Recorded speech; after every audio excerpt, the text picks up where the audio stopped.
In a world where trust is shattered and love is tested, one channel dares to uncover the untold stories of heartbreak and betrayal. Welcome to Heartbreak Chronicles, where real-life tales of infidelity are unraveled, secrets exposed, and lives forever changed. Join us as we navigate the complex world of relationships, offering support, understanding, and a place for those who have faced the pain of betrayal. Subscribe to Heartbreak Chronicles now, because every story deserves to be told, and every heartbreak deserves to be heard. Story 1. My wife the sex worker. My ex and I met in college. She was the most beautiful girl I had ever seen. She always had a crowd of guys following her around. I had some classes with her over the 4 years, but I never pursued her because, well, all the other guys. One day after class, she asked if I would study with her, and the rest is history. So we married, starting our careers in the same industry, different companies. A male-dominated industry. I found immediate success while she struggled. She changed jobs in the first year. She continued to struggle. In the third year, she became pregnant with our first son. She worked through the pregnancy. A few weeks after giving birth, in a routine physical, her doctor asked to do a biopsy of her cervix. The results came back as precancerous cells were found.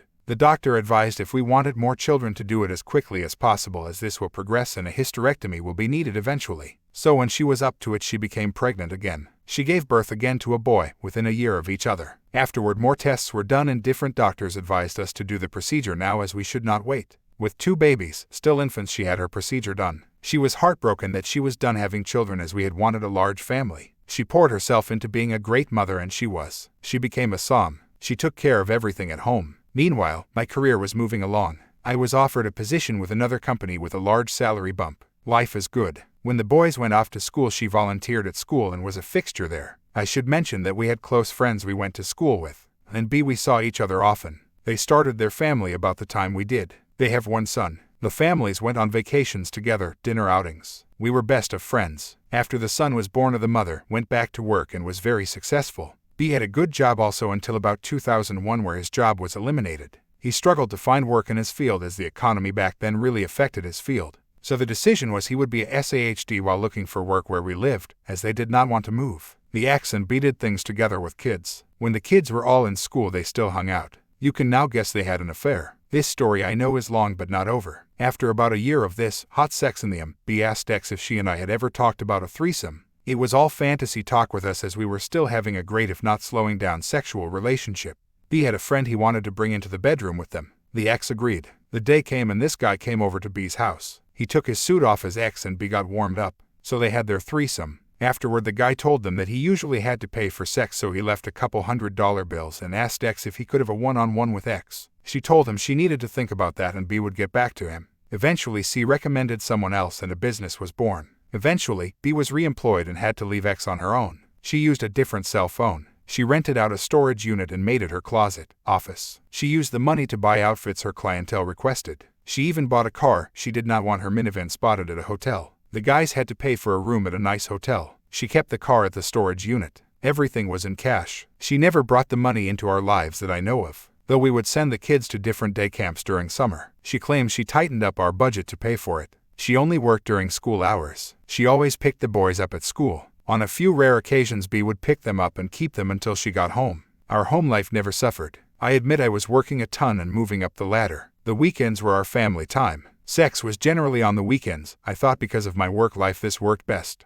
Most nights we would cuddle on the couch watching TV. Almost done. 2016 comes along. We have 1 son in college, the other a senior in HS. I get a call from BX is in the hospital. He was vague but said she is hurt bad. I rushed to the hospital. My wife is hooked to a bunch of machines. They have already cleaned her up and taken her for X-rays. She has a broken jaw, broken nose, fractured orbital bone, possible concussion. She will make it but will be a long road ahead. A police officer was finishing up and left. I of course want to know what happened. She was crying, talking gibberish through her sobs and pain meds. A nurse said I should let her rest. They were moving her to a room soon. She handed me a bag with her clothes. I looked in and asked if these were hers because she never wears heels and the dress was unfamiliar. The nurse said this is what they brought from the hotel room. So they pushed me out of the room. I called my sons to let them know. Later that night, when the fog of the drugs were wearing off, I got some of the story. She drifted off again. I had my youngest son sit in with her and I called B. Why did he call me? How did he know before me? What's going on? So B came clean about what my wife was up to, leaving out the affair and his involvement. I was devastated.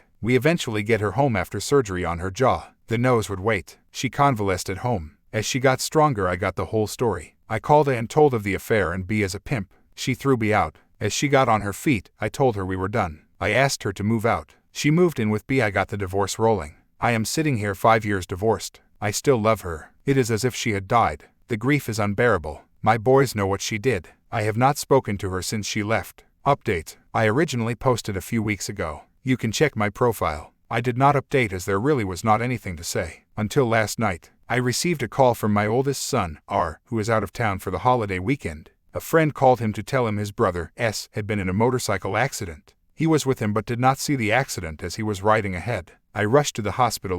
They were cleaning S and were sending him for x-rays. I was told to have a seat and the doctor would be out. A few minutes later, as I had my head leaning back and my eyes closed, I heard my name. I look up and my ex is standing in the doorway. She asked for news. I said I was waiting. She asked if she could sit with me. I invited her to a seat near me. I have not seen her in 5 years since the divorce happened. I did not know what to expect. I assumed that she would be disfigured from her beating. She was not, although her face was not as flawless as I remember. The one thing I did see was that her eyes no longer sparkled. This was a feature I never got enough of. Even with a mask on, her eyes did not look the same. Funny, what you notice. When she smiled, her face used to just light up. I imagine she just has a resting bitch face now. Anyway, while waiting we had a nervous catching up talk. She mentioned she liked the landscaping I did and how the plants now matured really look nice. This tells me she has been by the house where I have no idea where she lives, and my sons were told never to mention her to me. During the and after the divorce, I tried to purge any remembrance of her. I replaced the bushes in the yard as it was something she had planned and planted. I did not mention that the inside of the house was redone also. I even ripped out a wall. I had a construction dumpster in the driveway for many months. She asked how I was doing. I don't know why, but I was honest that I had put myself at a standstill by working too much. However, I recently went to a therapist and joined a gym. I also have taken up bike riding. She volunteered that she no longer just left it there unsaid. She stayed with me for a couple months. She also was seeing a counselor who encouraged her to take some college courses in her degree field. That took a couple years. She is now employed full-time. She said she has dated minimally, leaving the statement open for me to answer. I figured the boys were keeping her up to date on me, so I had nothing to add. The doctor appeared and discussed the extent of injuries. The most serious was to his foot and ankle, pinned under the bike when it went down. They had scheduled him for surgery today. Everything is good, he just needs to heal and rehab. So he will be in until at least tomorrow, depending on his head injury, slight concussion. I offered my house to stay as I have the room and can work from home. We will finalize that today, although that means his mother will want to visit. That will be a healing process for me. Update 2. My son is healing well. He still has a way to go. We have decided he will stay here while convalescing. He wants to go back to work next week. His boss is setting up something so he can work from home. I barely get him in the back seat of my SUV as he has to stretch out. It would be a nightmare driving him to work and back every day. Everyone has been asking about the ex coming over. I leave when she comes. I go to the gym or a bike ride. My oldest son has tried to have a sit-down dinner with the 4 of us, but I shut it down. She has been very gracious. She has not tried to force anything. She comes over and sits with our son. She will cook dinner for them. She brings groceries when she cooks. Sometimes his friends come over and it gets a bit rowdy for me, but he forgets about his problem when there are visitors. To say we never talk would be untrue. Our conversations do not stray from our sons or their lives. Final update. This will be my last update. My son is healing nicely, the doctor says. He has a ways to go with physical therapy. He is hobbling around, still at my house, working from home. I have returned to the office to give him some space. Now the ex has started what many of you have said. She is doing little things around the house. My son is not all that tidy, so she is cleaning after him, doing his dishes. She will make a meal for him and always leaves a plate for me. I tell my son that can be his lunch the next day. She asked me the other night if I would be interested in going out to dinner tonight, as my son has some friends coming over. I told her no. A little later she mentioned us getting a meal just to clear the air. Again, I told her no. I finally said we ended long ago because of your actions. It took me a long time to get over what was lost. I do not intend to revisit a relationship with you. She said okay. She understood where we stood. I did say I did not have a problem with her coming over to visit our son until he gets back to his place. I thanked her for cleaning up, but it's not necessary. Thank you all for the encouragement and kind words, but I will make it through this. My heart has hardened. Story 2. Wife cheated while I am deployed. I learned back in April that my wife of 5 years was having an affair with a guy she worked with. We have a daughter who is 2. Together we had built a comfortable life together. Previous to this we had been going through a rough patch, but I thought it would be something we would work through. I am currently deployed, which makes dealing with this issue more challenging to navigate.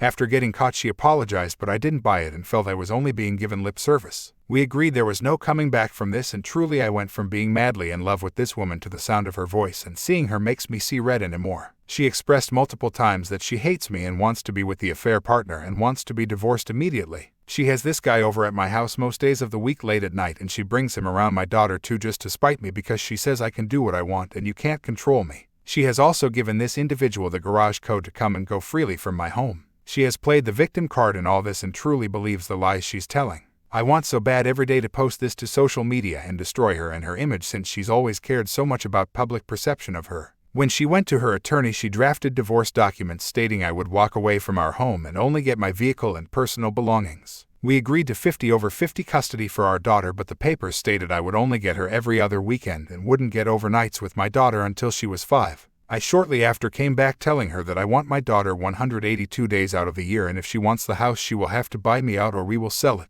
She has said that she will not willingly give me that much time with my daughter because she thinks I don't deserve it, and she won't agree to terms for the house either. She said we will settle in court. After informing her of the financial commitment that will entail, not to mention the long time frame, it only fell on deaf ears. I don't want to waste money that could better serve myself or my daughter, not to mention I don't wish to waste so much time. In all of this, her family is unaware of her behavior. Any advice on how to persuade her to settle now out of court? Should I maintain the moral high road? Should I lift the veil of all this to family, friends, and anyone else? Edit. I'm in the Missouri Army National Guard. I'm an E5 sergeant. The only reason I mentioned taking the moral high road is because she's already being difficult and I don't get to talk to my daughter but once a day for maybe 15 minutes, 30 minutes. Just worried she would make it harder, if not impossible, to speak with my daughter. Legally she can't, but people break the law every day. The loan for the house is in her name since when we purchased the property her credit was just slightly better than my own. The deed though is in both of our names. We have already split bank accounts so our finances are separate. I send her enough money to make our mortgage payment since I receive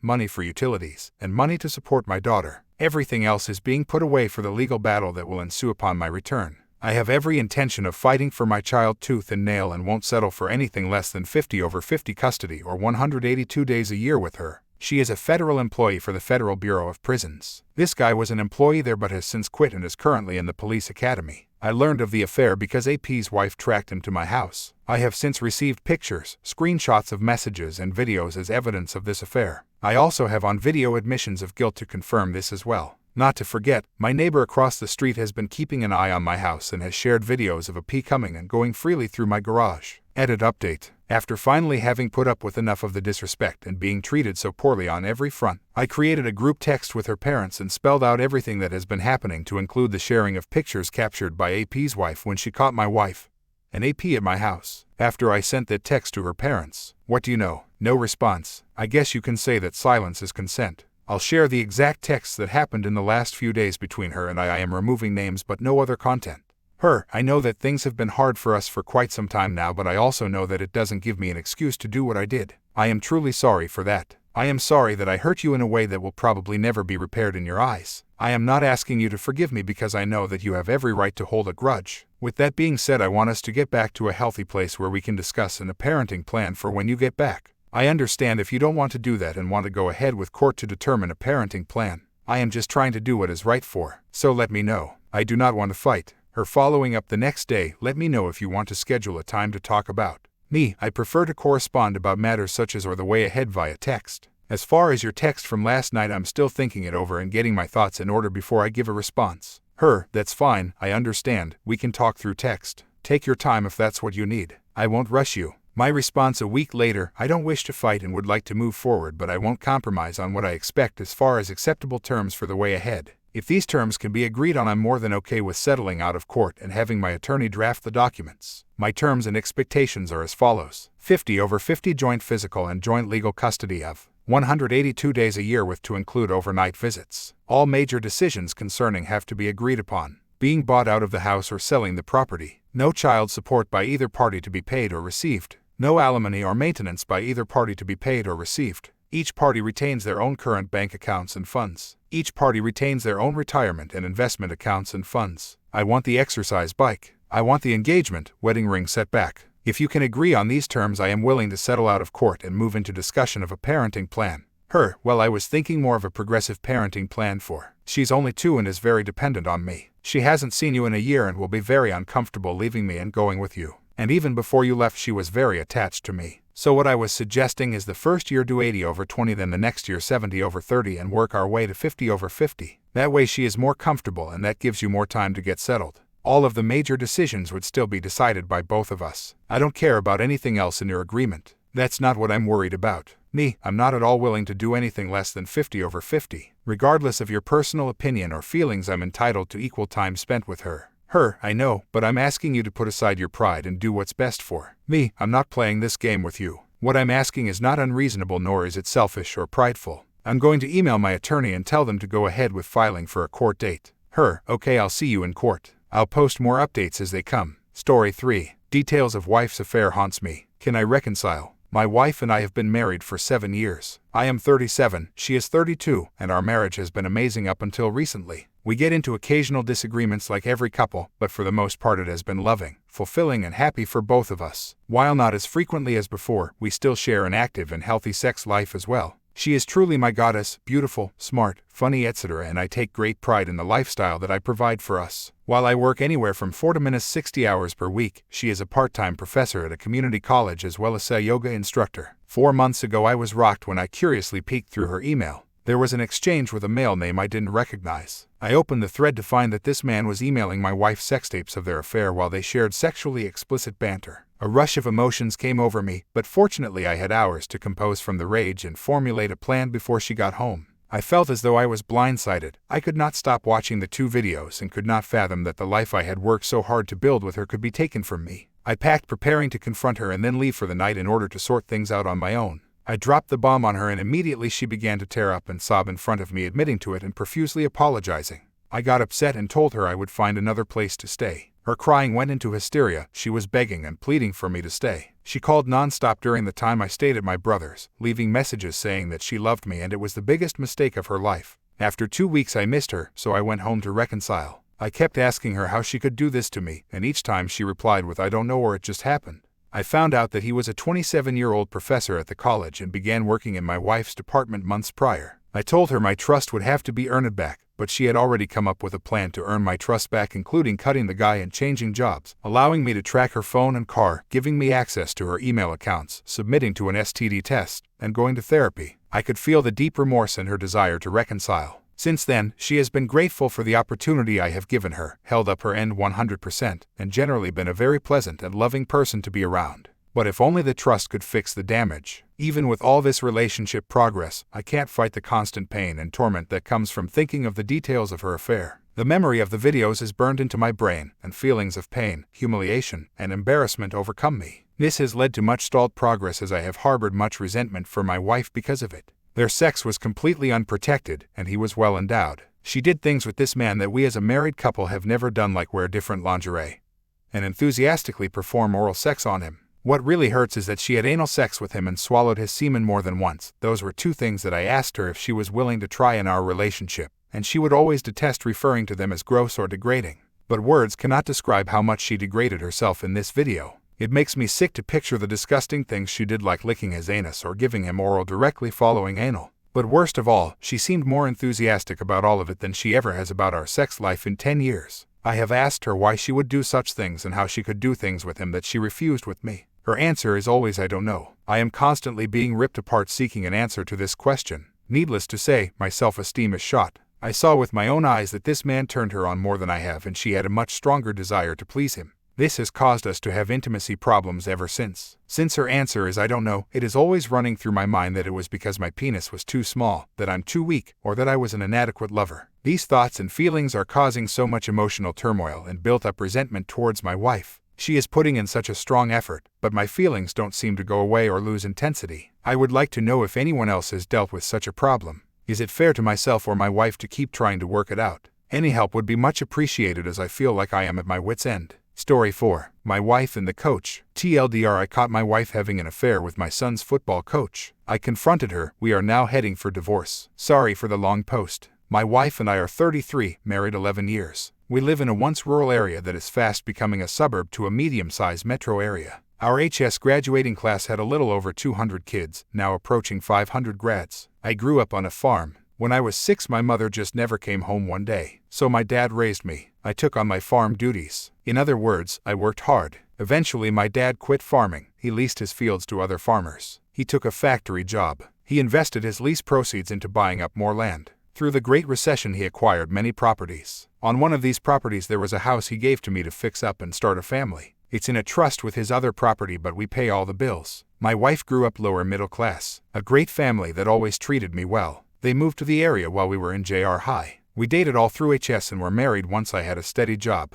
Before then I did everything to earn $1. Need to haul junk out of a barn, folks would call me. Need your house painted, I can do it. If you get what I mean. We have an 8-year-old son. She is Sam. Now, I am a route driver for a large snack company. I am close to buying my route from the company. I have more than doubled the size by going into every mom and pop store, grocery and gas station and selling as much product as I can. I have a large area because the surrounding area is still rural. My plan is to finish buying the route, then I can buy another truck. The plan was to have the wife run the second truck. There is a projected supercenter grocery merchandise to be built in the next year in my area. If I own the route, it will be mine. If not, the company can split my route. So I need to finish buying the route. We have been married for a couple years out of HS. Our marriage hit some rocky spots, I think because I put in long hours. I try to be there but admittedly am not. We have had lots of fun and love our boy with every fiber of ourselves. He is the typical boy. He is now into sports. He played basketball in the winter, baseball this past spring, and is now into flag football. So we hit a low spot relationship-wise in the spring. My wife and I talked about it and each made promises to do better. Late April through mid-June our sex life went off the charts. We could not get enough of each other. To be honest, I may have been getting too much because I was dog-tired but still ran my route.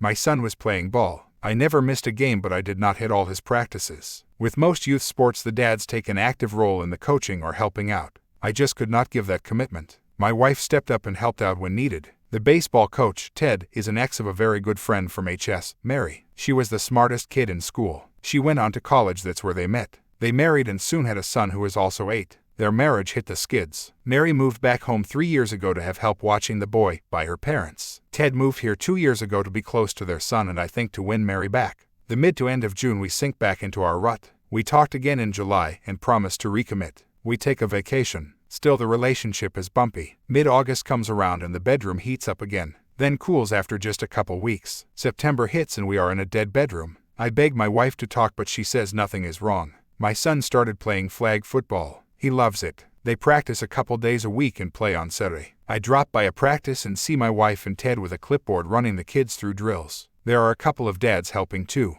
I had no idea she was helping, so I mention it when we get home. My son is excited and shouts out she's not helping, she's a coach. It seems when signing the son up she volunteered to be an assistant coach. I think it's great. This seems to consume a ton of time. The wife is constantly texting, some calls but generally when I am there it's texting. They go to Ted's place every day after school and he works his son and mine out. He is teaching them how to be better and it really shows as they are the 2 best players on the team. So their first game comes, I work in the morning and make it to the field for the game. The wife and Ted are side by side giving directions. Someone sets a chair down next to me. It's Mary. We watch the game. About halftime she asks if the wife and I are doing okay. I told her sure. I look over at her and she is staring at me. So I ask what. She said her son came home after being at Ted's. It had been raining so there was no workout. They spent the afternoon playing video games. Her son went to the kitchen to get more juice and saw Ted and the wife kissing. He ran back to the game and told Mary that night at home what he saw. I get up at 4 a.m. every day to drive 45 minutes to the warehouse to get my truck. So Monday morning I got up at 3:30 a.m. to check her phone.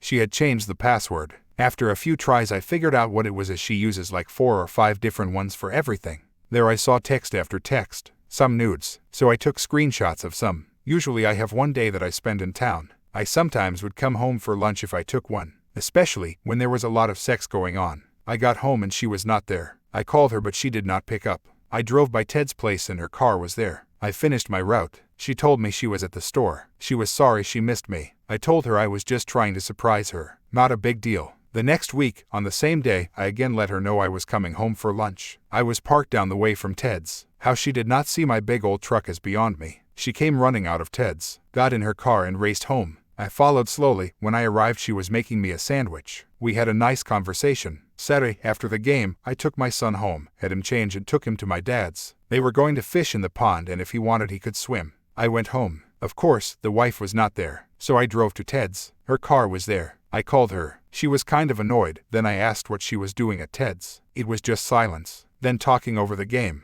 I told her to put her clothes on and come home. She swore at me and hung up. When she finally did come home, I was sitting at the table. She again swore at me for accusing her of something. I asked that she sit down. She refuses, getting more agitated by the minute. I told her a little more forcefully to shut up and sit down. Let me say my piece. I had a folder which she asked what was in it. I told her to sit down so I could show her. I started pulling out screenshots of her texts. She went ballistic that I would snoop in her phone. I then pulled out the more incriminating texts. She tried to explain it away. Then I pulled the nudes out. She shut up. I told her we were done. I would give her until the following Sunday to be out. I was going to an attorney, Monday. Take her clothes and personal stuff. We will figure everything out later. She just sobbed. She said how sorry she was. I just asked a question that I saw on a Reddit advice sub. What did you think would happen when I found out? She had no answer. I have stayed at my dad's since the weekend. I brought my son back on Sunday so he could catch his bus to school on Monday. I had explained to him Mom and Dad would not be living together anymore, but he would still live in his house. I got home tonight and all her stuff was gone. There was a note that said she would drop my son off after practice. We had agreed she would pick him up after school. She could stay until I got home, or I would pick him up at her parents'. Update. It's been a couple weeks, so I thought I would update. Thank you first for all the kind words and advice. I did read it all. I cannot cut her out of my life. We have a young son together. It hurts to see her. We have filed for the divorce. She will be served next week. I am not going to do anything to embarrass her, like serving her at a game, etc. I told her the papers are coming. She wanted some things from the house. My attorney said no. She can petition, I think that's the word he said, when she answers the court for certain items. Myself, there is not much I care for, so she probably can have them. What she wanted was not her personal stuff like clothes and makeup. Many have asked what she is doing with herself now. She is still at her parents' house. My son goes there most days until I get home from work. I have been trying to finish up by 5 p.m. most days, not working the extras. My attorney is working with another to keep my business out of the proceedings. My dad has offered to buy my route and hire me as an employee if that's what it takes. I will have to pay her support. We will share custody. It's lonely at home after my son goes to bed, but I am dealing with it. I have a couple projects to keep me busy. I have lots of friends offering all kinds of help, from babysitting to meals. Last Saturday at the game, most of the parents that came all clustered around me with their chairs instead of spreading out along the sidelines. I was very touched. We have only this week's game and playoffs, and then we are done. Basketball will be next. All the parents I have talked to will request Ted not be their child's coach, including Mary. Many have asked about Mary. She has been my friend for so many years. Many have asked about ending up with her. First, the pain of separation really still hurts. I can't see myself doing anything other than adjusting to my new life and providing for my son. I mentioned that Mary was the smartest kid in our school. She is so far out of my league. I would only hold someone like that back. We are sharing the hurt. It's her ex that moved here to maybe reconcile. I hope I answered most of the questions. Thanks to all.